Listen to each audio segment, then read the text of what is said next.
திமுக தொண்டர்கள் மற்றும் நிர்வாகிகள் எல்லா வீட்டுக்கும் போய் மக்கள் கிட்ட திமுக ஆட்சியின் சாதனைகளை எடுத்துரைத்து மீண்டும் ஒருமுறை ஐயா ஸ்டாலினுக்கு வாய்ப்பு கொடுங்க அப்படின்னு கேட்குறாங்க. இப்படி மக்களை தேடி நீங்க போகணும், மக்கள் கிட்ட நம்மளோட ஆட்சியின் சாதனைகளை நீங்க விளக்கி சொல்லணும் அப்படின்னு இந்த உத்தரவை பிறப்பித்ததே ஐயா முதலமைச்சரும் மு.க. ஸ்டாலின் தான் அப்படின்னு உடன்பிறப்புகள் சொல்றாங்க.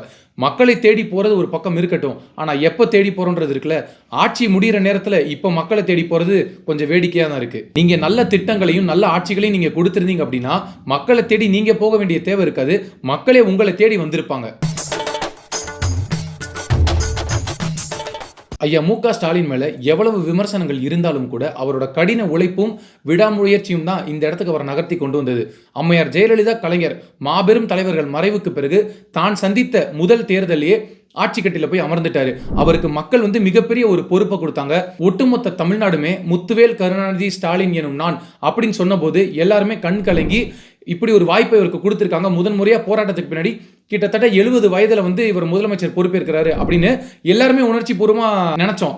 ஆனா இந்த வாய்ப்பை இவர் சரியான முறையில் பயன்படுத்தினார் அப்படின்னு கேட்டா மிகப்பெரிய கேள்விக்குறி.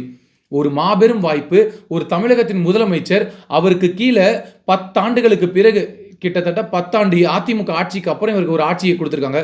ஆனா இவர் எப்படி கையாண்டிருக்க வேணும்? மக்கள் மத்தியில அதிருப்தி ஏற்படாம இந்த ஆட்சியை நடத்தினாரா அப்படின்னு கேட்டா நமக்கு தெரியாது. ஆசிரியர்கள் போராட்டம், போக்குவரத்து ஊழியர்கள் போராட்டம், காவலர்கள் போராட்டம், இப்படி எண்ணற்ற போராட்டங்கள் தொடர்ச்சியாக நடந்துகிட்டே தான் இருந்தது. சரி, அதோட நின்றுச்சா அப்படின்னு பார்த்தா இப்ப சமீபத்தில் நடந்த இந்த சிவகங்கை கஸ்டோடியல் டெத்து தம்பி அஜித்குமார் விவகாரத்தில் இவங்க ஆட்சிக்கு மிகப்பெரிய ஒரு கெட்ட பேர் ஏற்பட்டுருச்சு அப்படின்றத யாராலையும் மறுக்க முடியாது. ஆனா அந்த நிகழ்வுகளை இவங்க எப்படி கையாண்டிருக்கணும் அப்படின்ற ஒரு விதம் இருக்கு. ஒட்டுமொத்த திமுக உறுப்பினர்களும் சரி, திமுக சட்டமன்ற உறுப்பினர்கள், அமைச்சர்கள் யாருமே இதை பத்தி ஆரம்பத்தில் குரல் கொடுக்கவே இல்லை. ஐயா முதலமைச்சர், ஒரு நாட்டின் அங்கீகாரம் பெற்ற ஒரு முதலமைச்சர் சொல்றாரு, தம்பி அஜித்குமாருக்கு வலிப்பு ஏற்பட்டு மரணம் அடைஞ்சிட்டாரு அப்படின்னு முதல்ல சொன்னாரு. ஆனா அதற்கு அப்புறம் தான் கடுமையான விசாரணைக்கு அப்புறம் வெளியில தெரிய வந்தது அவர் எப்படி கொடூரமான முறையில் மரணம் அடைஞ்சார் அப்படின்னு. அப்ப இந்த ஆட்சியில சாத்தான் குலத்துக்கு குரல் கொடுத்த ஐயா ஸ்டாலின் ஏன் இந்த விவகாரத்தில் குரல் கொடுக்கல அப்படின்னு சொல்லியிருக்காரு.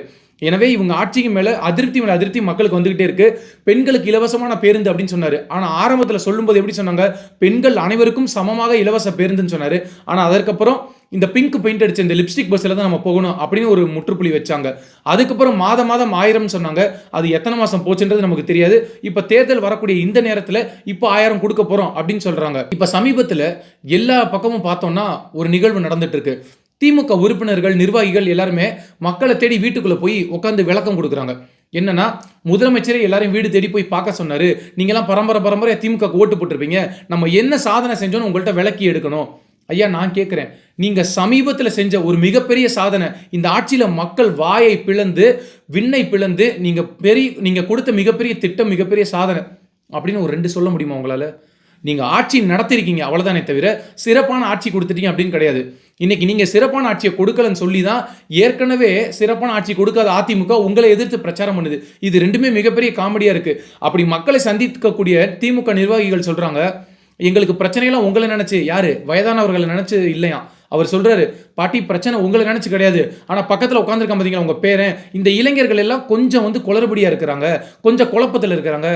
இதுல இருந்து என்ன தெரியுது, இளைஞர்கள் எல்லாருமே யாரை நோக்கி பயணம் செய்யறாங்க அப்படின்றது ஒட்டுமொத்த மக்களுக்கும் தெரியும். அண்ணன் சீமான், விஜய், இந்த 2 பேருக்கு தான் நாங்க ஓட்டு போட போறோம்னு எந்த இளைஞர்களை நீங்க கேட்டீங்கன்னாலும் யாராவது ஒரு பேரை சொல்றாங்க. அப்ப இவங்களுக்கு மிகப்பெரிய அச்சம் ஏற்படுது. அப்ப இது எப்படி இவங்க செய்யறாங்க, நாங்க வீடு வீடா போய் எங்களோட சாதனையை விளக்க போறோம். ஐயா நீங்க சாதனையை செய்யலைங்க ஐயா, நீங்க வீட்டுக்கு வீட்டா போறீங்க அப்படின்னா திமுக வீட்டுக்கு வேணா நீங்க போக முடியுமே தவிர வேற எந்த வீட்டுக்கும் போக முடியாது. இதே போல நீங்க அதிமுக வீட்டுல போய் பேசுவீங்களா, இல்ல தமிழக வெற்றி கழகம் வீட்லயோ இல்ல நாம் தமிழர் வீட்லயோ போய் நீங்க பேச போறீங்களா? ஒரு விஷயமும் கிடையாது. தொடர்ச்சியா மக்களுக்கு இன்னல்களை தான் சந்திச்சுட்டு இருக்காங்க.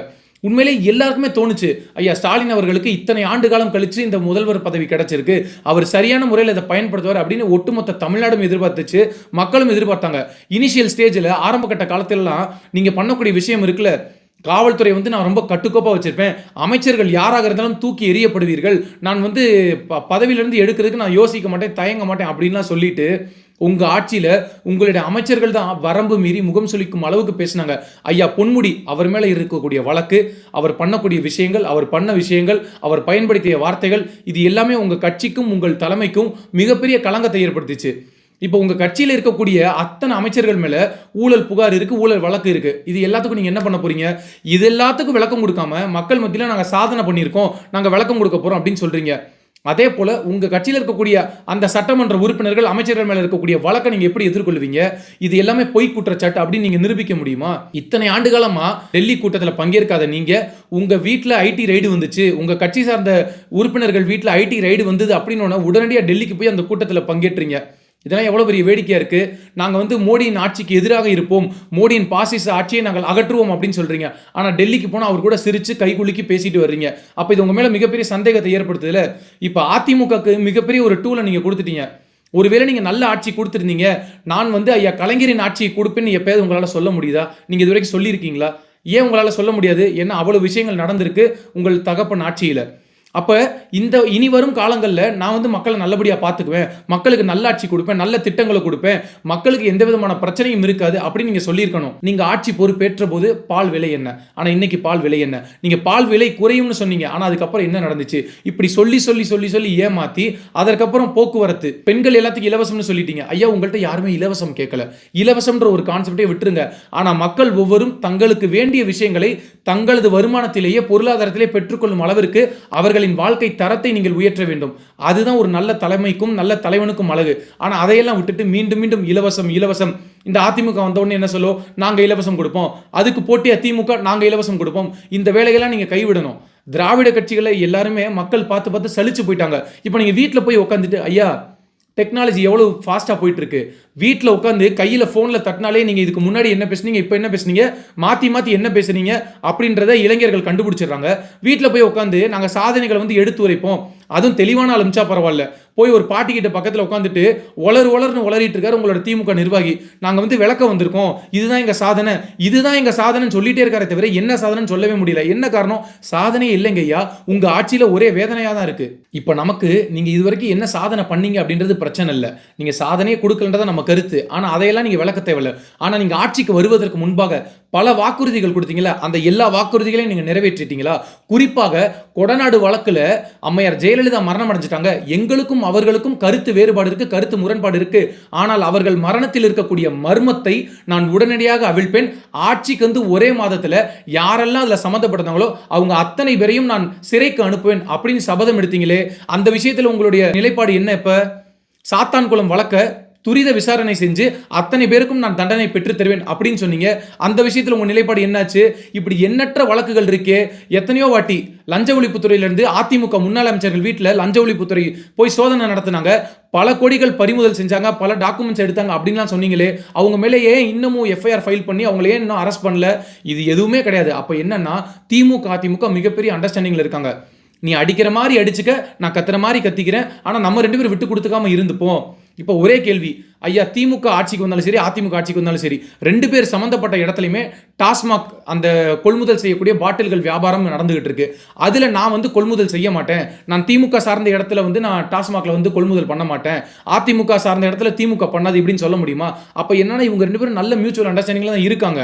தமிழகத்தை அடுத்த இடத்துக்கு கொண்டு போகணுமா, மின்மிகை மாநிலமா மாற்றணுமா, மிகப்பெரிய வளர்ச்சி பாதை கொண்டு போகணுமா, இதையெல்லாம் நீங்க பண்ணணும் அப்படின்னா நீங்க ஒரே ஒரு விஷயத்தை முதல்ல பண்ணுங்க. முதல்ல டாஸ்மாக்கை மூடுங்க, படிப்படியாக டாஸ்மாக்கை குறைப்போம் அப்படின்னு ஐயா ஸ்டாலின் சொன்னாரு. இன்னைக்கு அந்த வாக்குறுதி என்னாச்சு? மக்கள் எல்லாருமே மகிழ்ச்சியா இருக்காங்களாம். இது மட்டும் இல்ல, ரொம்ப கொடுமையிலையும் கொடுமை, உங்க கட்சியில் இருக்கக்கூடிய அமைச்சர்கள் பெண்களை பார்த்து எவ்வளவு இழிவா, ஓசியில பஸ்ல போறியா, பெண்கள் எல்லாருமே முகத்தில் பவுடர் போட்டிருக்கீங்க, சிரிப்பா இருக்கீங்க, 1000 ரூபா வாங்கினீங்களா, 1000 ரூபாய் வாங்கி போட்டுக்கிட்டீங்களா? நீங்க 1000 ரூபா கொடுத்து தான் அவங்க பவுடர் போடுற நிலைமையில இருக்காங்களா? அவங்க ஓட்டு போட்டாதான் நீங்க அந்த இடத்துல போய் உட்கார முடியும். அதை முதல்ல மனசுல வச்சுக்கோங்க. இப்போ ஓட்டு கேட்கும்போது மட்டும் வீடு வீடா போய் கும்பிடுறது, ஆரத்தி தட்டில் போய் 100 ரூபா பணத்தை போடுறது, காலில் விழுந்து கும்பிடுறது, வடை போடுறது, பரோட்டா போடுறது, துணியை துவைச்சு கொடுக்கறது, இன்னும் கொஞ்ச நாள் வீட்டு வேலையுமே செஞ்சு கொடுத்துருவாங்க இவங்க. அந்த அளவுக்கு இறங்கி ஓட்டுக்காக, இந்த ஓட்டுக்காக நீங்க இவ்வளவு கஷ்டப்பட வேண்டியது இருக்கு. என்ன காரணம்? இந்த ஓட்டுன்ற இந்த இன்வெஸ்ட்மெண்ட்ல மானம் மரியாதை சூடு சொரணை இதெல்லாம் விட்டுட்டு மக்கள் மத்தியில் போய் நம்ம கெஞ்சி மன்றாடும் போது தான் பிசினஸ் ஹிட் ஆகும். அப்ப அடுத்த 5 வருஷத்துல நம்ம கோடி கோடியா கொள்ளையடிச்சிட்டு போயிடலாம். அதிமுக பல லட்சம் கோடி கடனை விட்டுட்டு போயிட்டாங்க, அதை நாங்கள் அடைக்கிறதுக்கு போராடுறோம் அப்படின்னு நீங்க சொன்னீங்க. ஆனா இன்னைக்கு நீங்க என்ன பண்ணிட்டு இருக்கீங்க? பல லட்சம் கோடி கடனை உருவாக்கி வச்சிருக்கீங்க. எனவே இந்த மக்களை ஏமாற்றும் விதமாக வீடு வீடா போய் சாதனை விளக்குறது, சாதனைகள் என்ன செஞ்சோம்னு சொல்றது, இந்த மாதிரி வேலைகளை எல்லாம் விட்டுட்டு இனிமேலாவது ஒரு 6 மாசம் 7 மாசம் ஆட்சி இருக்கு, இந்த 6 மாசத்திலாவது மக்களுக்கு ஏதாவது நல்ல விஷயங்கள் செய்வோம், நல்ல திட்டங்களை அறிமுகப்படுத்துவோம் அப்படின்னு நீங்க ஏதாவது செஞ்சீங்கன்னா மக்கள் உங்களுக்கு ஓட்டு போறதுக்கு கொஞ்சம் யோசிப்பாங்க. அதை மனசுல வச்சுட்டு இந்த திமுக உடன்பிறப்புகள் ரொம்ப தெளிவா வேலை செய்யுங்க. ஐயா எடப்பாடி பழனிசாமி சொல்றாரு, இப்ப பாஜகவோட மிக வலுவான கூட்டணி அமைஞ்சிருக்கான். அந்த கூட்டணி அமைஞ்சதுனால தான் எதிர்க்கட்சிகள் எல்லாருமே அதிமுக ஒத்து பயப்படுறாங்களாம். சரிங்க ஐயா, அதிமுகவும் பாஜகவும் ஒரு வலுவான கூட்டணி அமைச்சிருச்சு. ஆனா பாஜக சொல்லுது, இன்று வரை எங்கள் கூட்டணியில் தொடர்கிறார் ஐயா ஓபிஎஸ், இன்று வரை எங்கள் கூட்டணியில் தொடர்கிறார் ஐயா டிடிவி தினகரன். இதை பத்தி உங்க கருத்து என்ன, உங்க நிலைப்பாடு என்ன? இந்த கட்சியிலிருந்து துரோகம் செய்து போனவர்கள் ஒருவரையும் நாங்கள் சேர்த்துக் கொள்ள மாட்டோம் அப்படின்னு நீங்க சொல்றீங்க. பாஜக என்ன சொல்லுது? ஓபிஎஸ் ஐயா மோடிக்கு விசுவாசி, மோடி மேல ஒரு பக்தனா இருக்கிறாரு, அவரை நாங்க ஒருபோதும் கைவிட மாட்டோம் அப்படின்னு சொல்றாங்க. டிடிவி தினகரன் சொல்றாரு, நாங்கள் இன்று வரை என்டிஏ அலைன்ஸ்ல தான் தொடர்றோம், அதிமுக ஆட்சி தலைமையில தான் 2026 சட்டமன்ற தேர்தலை நாங்கள் எதிர்கொள்வோம் அப்படின்னு சொல்றாரு. இதை பத்தி உங்க கருத்து என்னங்க ஐயா? இதை பத்தி எதுவுமே பேசாம திமுகவை பற்றி மட்டுமே பேசிக்கொண்டே இருக்கீங்களே. அதிமுகவில் ஓபிஎஸ் இருக்கிறாரா இல்லையா? டிடிவி தினகரன் இருக்கிறாரா இல்லையா? உங்கள் பதில் என்ன?